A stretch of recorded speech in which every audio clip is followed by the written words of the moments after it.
पूरी रात घर से बाहर बिताने के बाद जैसे ही सावित्री जी ने अपने घर की दहलीज पर कदम रखा, उनके बेटे विकास और बहू कविता का गुस्सा फूट पड़ा और दोनों उन पर चिल्लाने लगे कि बिना बताए हुआ पूरी रात कहाँ गायब थी। कविता ने ताने मारते हुए कहा कि उसने अपनी सहेलियों को दावत पर बुलाया था और सावित्री जी जानबूझकर काम से बचने के लिए घर से भाग गई थी। उसने उन्हें धमकी दी कि अगर आगे से ऐसा हुआ तो उन्हें घर से निकाल दिया जाएगा और तुरंत रसोई में जाकर बर्तन साफ करने और खाना बनाने का आदेश दिया। इसके बाद पानी लाने को कहा और देर होने पर फिर से डांटा।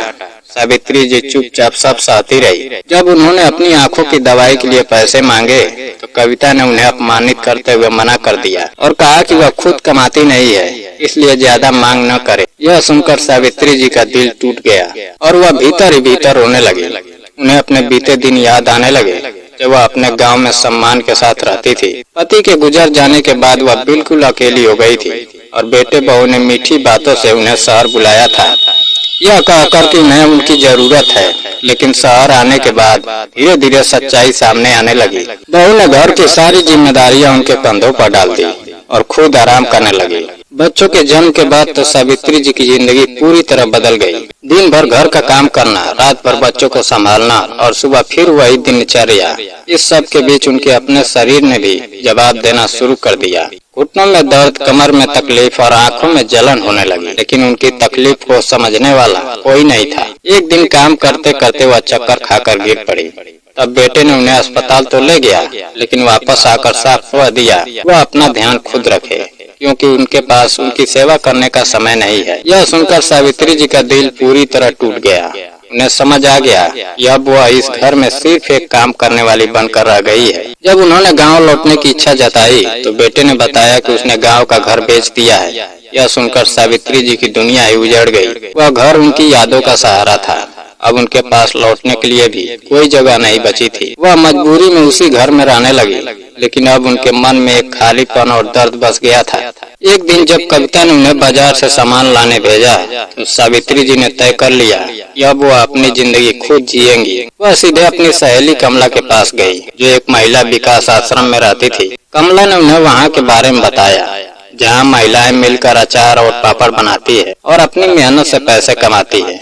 सावित्री जी को यह बात बहुत पसंद आई और उन्होंने वही रहने का निर्णय ले लिया। इधर घर पर कविता अपनी पार्टी में व्यस्त रही और बेटे बहू ने उनकी कोई खोज खबर नहीं ली। अगले दिन जब सावित्री जी वापस लौटी तो उन्होंने साफ शब्दों में कह दिया कि अब वह इस घर में नहीं रहेगी और अपना जीवन आत्मसम्मान के साथ बिताएंगी। बेटे ने समाज और इज्जत की बात की तो सावित्री जी ने उसे सख्त जवाब दिया कि असली इज्जत तो इंसान के व्यवहार से होती है, न कि दिखावे से, और वह अब अपनी मेहनत से जीना चाहती है। यह कहकर वह आश्रम चली गई। वहाँ जाकर उन्होंने अचार पापड़ बनाने का काम शुरू किया। धीरे धीरे वह खुश रहने लगी। उन्हें अपने जैसी कई महिलाएं मिली जो अपनी कहानियां साझा करती थी और एक दूसरे का सहारा बनती थी। अब सावित्री जी अपनी कमाई से अपनी जरूरतें पूरी करती थी और उन्हें किसी के सामने हाथ फैलाने की जरूरत नहीं थी। दूसरी तरफ घर में हालात बिगड़ने लगे।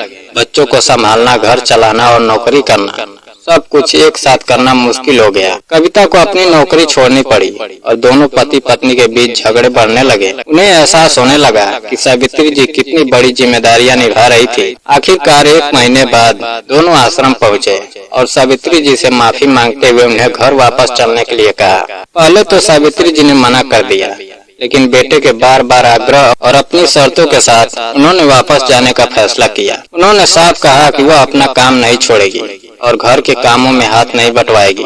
वह सिर्फ अपने नाती पोतों के साथ समय बिताएगी। बेटे बहू ने उनकी सारी शर्तें मान ली और उन्हें सम्मान के साथ घर वापस ले आए। अब घर का माहौल बदल चुका था। सावित्री जी को पूरा सम्मान मिलने लगा, उनकी जरूरतों का ध्यान रखा जाने लगा और घर के काम के लिए नौकर रखे गए। सावित्री जी अब आत्मसम्मान के साथ जी रही थी और अपने जीवन के इस पड़ाव पर खुश थी। उन्होंने अपने साहस और आत्मनिर्भरता से न केवल अपनी जिंदगी बदली, बल्कि अपने बेटे बहू को भी एक बड़ा सबक सिखाया। रिश्तों में प्यार और सम्मान सबसे जरूरी होता है और बिना इसके कोई भी घर नहीं बन सकता, बल्कि सिर्फ एक मकान बनकर रह जाता है। और इस तरह सावित्री जी ने अपने आत्मसम्मान को बचाते हुए अपने परिवार को सही राह दिखा दी और जीवन के इस नए अध्याय में उन्होंने सुकून और खुशी दोनों हासिल कर लिए।